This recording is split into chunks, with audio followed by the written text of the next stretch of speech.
सुनो सुनो भारत वालों, निज गौरव गाथा गाती हूँ। तुम सबको आधुनिक युग में भारतीय इतिहास की अवधारणा सुनाती हूँ। देवों की पूजित धरती माँ मनु रूपी अवतार धरे, कश्यप मुनि ने निस्तब से प्रकृति के भंडार भरे। वेदों और पुराणों से विप्रों ने कई अनुसंधान कराए थे, अस्त्र शस्त्र और दिव्य अस्त्र दुर्लभ ज्ञान बनाए थे। आयुर्वेद के मूल मंत्र से चिकित्सा के वेद बताए थे, चरक और सुसेन वैद्य ने इसमें भी विस्तार कराए थे। आज जो लगता दुर्लभ है, उस समय सहज स्वाभाविक था।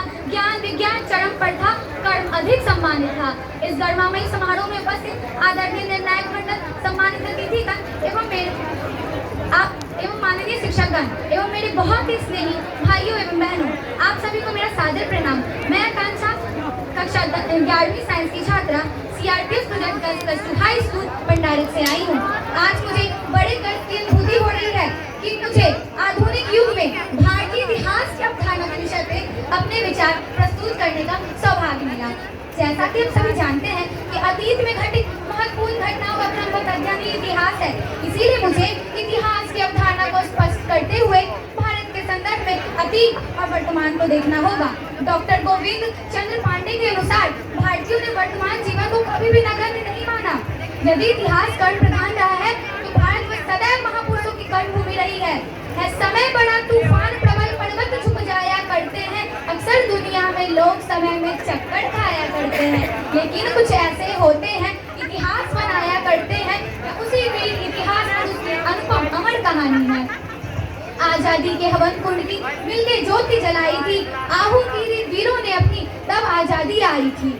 कलेजे सभी के फटते थे भारत माँ की आहों पर, कफन बांध कर निकल पड़े तब आजादी की राहों पर। मंगल पांडे सर्वप्रथम आजादी खातिर लड़ते, लक्ष्मी बाई के दम हमसे गोरे सपने में डरते। तात्या और नाना साहेब अंग्रेजों के काल बने, बंकिमचंद्र अरु दयानंद भारत माँ की ढाल बने। ह्यूम जफर सचिन सावरकर देश पे जान छिड़कते थे, पटेल लाल बाल बटुकेश्वर नाम देश का जपते थे। विवेकानंद ने दुनिया को संस्कृति का पाठ पढ़ाया, कहे विश्वजन को भाई बहन भारत का मान बढ़ाया। मैं उस भारत की बात करती हूँ जहाँ छत्रपति शिवाजी महाराज और सम्राट अशोक जैसा राजा था। मैं उस भारत की बात करती हूँ जिसने विश्व को हितोपदेश और कर्मयोग सिखाया, लेकिन खुद कभी अपना पराया नहीं सीख पाया। वसुधैव कुटुंबकम के सिद्धांत पे जिया। मेरा भारत कर बनने वाली का रिश्ते गाता है। मैं गौतम के भारत की बात करती हूँ जहाँ जनहित के लिए राष्ट्रपति सन्यासी हो जाता है। मैं राम के भारत की बात करती हूँ जहाँ पिता की एक बात पर पुत्र सिंहासन का वनवासी हो जाता है। मैं अम्बेडकर की बात करती हूँ जिसने विश्व का सबसे बड़ा लिखित संविधान हमें दिया। मैं गांधी के भारत की बात करती हूँ जिसने हमें सत्य और अहिंसा के मार्ग पर चलना सिखाया। मैं राजा राम मोहन राय, ईश्वरचंद्र विद्यासागर, रानडे, ज्योतिबा फूले की भारत की बात करती हूँ जिसने सती प्रथा, छुआछूत, पर्दा प्रथा, विधवा पुनर्विवाह जैसे अनेकों कुप्रथाओं को समाप्त करने का अथक प्रयास किया। मैं तो कहती हूँ अच्छा ही हुआ कि सती प्रथा को कानून बना के समाप्त कर दिया गया, वरना हर रोज किसी न किसी स्त्री की होलिका चल रही होती। मैं उस भारत की बात करती हूँ जहाँ स्त्रियाँ सशक्त है।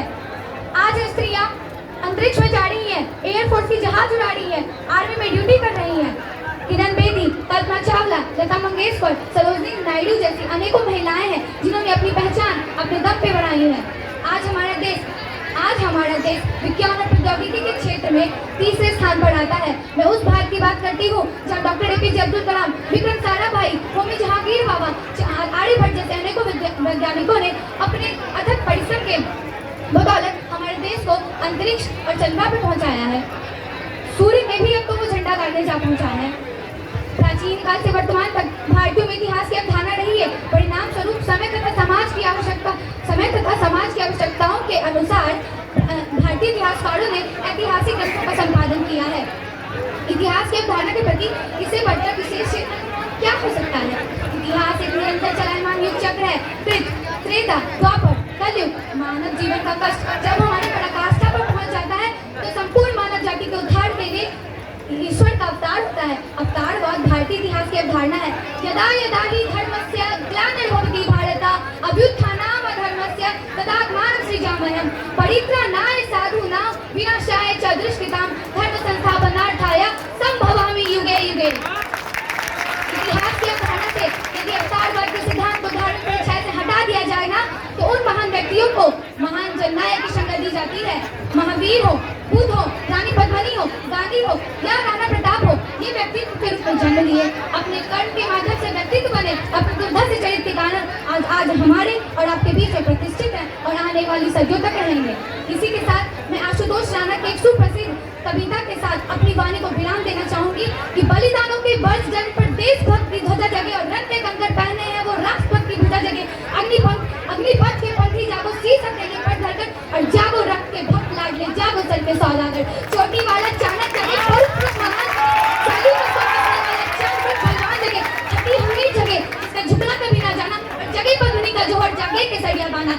देशभक्त का जीवित झंडा आज अभी का दीवाना और वह प्रताप का सिंह जगे वो हल्दी घाटी का राणा। दक्षिण वाला जगे शिवाजी, खून साहस जीका ताजा, मरने की हट्टा न करते विकट मराठों के राजा। छत्रसाल बुंदेला जागे, पंजाबी कृपान जगे और 2 दिन जिया थे के माफिक और टीपू सुल्तान जगे। और आजादी के दुल्हन को जो सबसे पहले चूम गया, स्वयं कफन की गांठ बांध के सातों भावड़ घूम गया। उस सुभाष की आन जगे और उस सुभाष की शान जगे कि भारत देश महान जगे, कि भारत की संतान जगे। भारत माता की, भारत माता की, भारत माता की। Thank you so much. बहुत बहुत धन्यवाद जिन्होंने संस्कृति के बारे में